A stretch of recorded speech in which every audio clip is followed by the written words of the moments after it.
Hey folks, and welcome back to Cotton River Farm. With our coop plans, we've helped thousands of chicken keepers all across the country. And in fact, across the world, from Australia to Norway. Keeping chickens on fresh grass is a game changer. We've done a variety of videos on the benefits of pastured poultry, how to build our hoop coop, winterization tips, and predator prevention. Today, we're showing you how easy it is to move the coop, including a cool hack so effective that even my 11-year-old granddaughter can do it. A hoop coop is a type of portable, lightweight chicken coop that's perfect for backyard flocks. Its name comes from the curved, hoop-shaped frame. They're designed to be easy to build and move.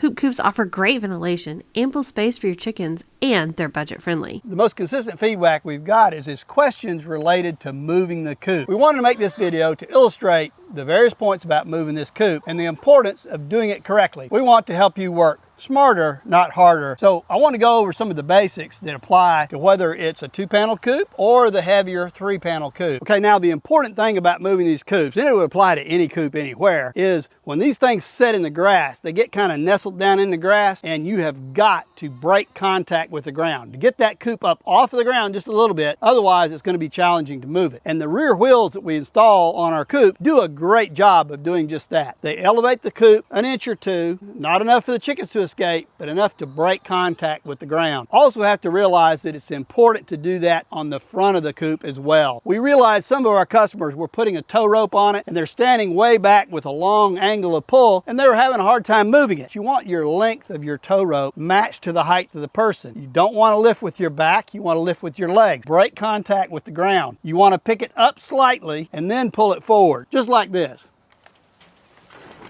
So you don't want a big long angle, you want a low angle like this.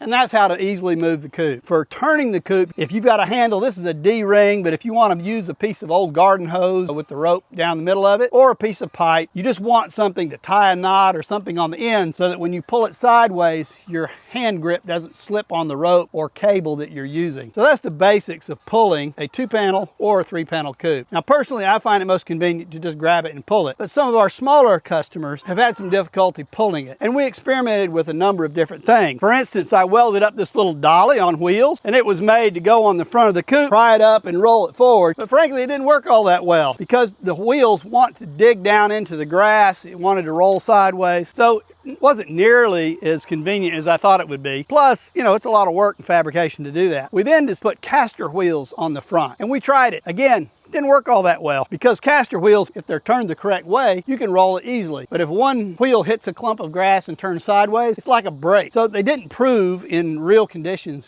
to be all that effective. Now, if you were on a gravel road, they would turn very easily, but just didn't work out. Anything with wheels on it, especially after a rain where the ground is soft, the wheel wants to mash down in the ground. So all of those things, we just didn't find any combination of wheel systems that really consistently perform. But we've come up with a new system that just about anybody can move this coop, even though this is the longer, heavier 3-panel coop. And we're going to show you that. So after trying various things, we came up with this system that's really simple, low tech, but very effective.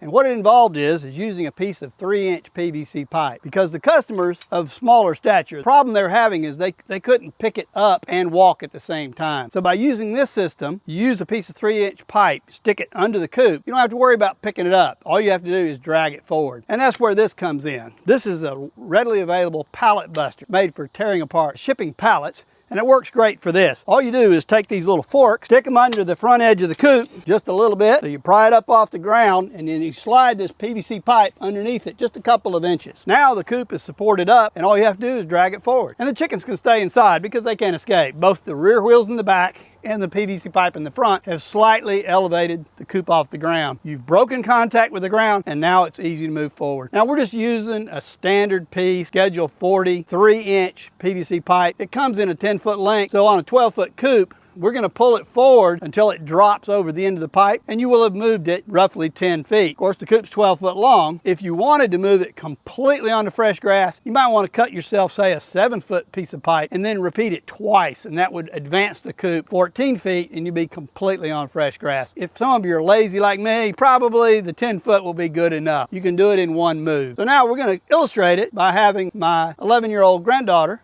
come show us how it's done.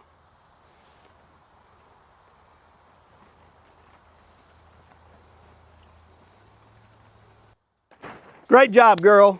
So you can see that even an 11-year-old can move this bigger 3-panel coop. Okay, the other thing we want to talk about is turning the coop. It's great when you got a straight line to advance the coop, but eventually you're going to have to turn it. And this system helps with that as well. If you're not using this system and you're just going to use the pull rope, it makes a huge difference if you can pull it sideways without the sleeve that you're pulling on sliding on your cable or pull ropes. You want that secured, so when you need to pull it sideways, the coop goes sideways and not just your handle. But this system helps immensely on turning the coop. So for this, instead of putting the pipe in the center of the coop like you're going to pull it straight forward, you want to put the pipe on the side, and I'll illustrate it right here. So you pry this up, slide the pipe under it, you're on the edge of the coop, and you want to angle your pipe. So in order to turn the coop, we've got the pipe offset to the side. So the first thing you want to do is pull the coop straight sideways.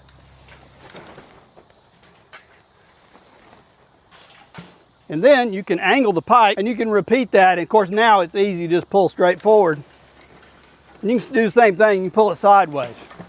So it's easy to turn the coop or advance it forward. This pipe system works really great. On a standard pull, you just pull it until it drops off the end of the pipe, and then you can take the pipe out and advance again if you need to. So if you're ready to build your own hoop coop and enjoy the amazing benefits of pastured poultry, our blueprints make it very easy. Get started today.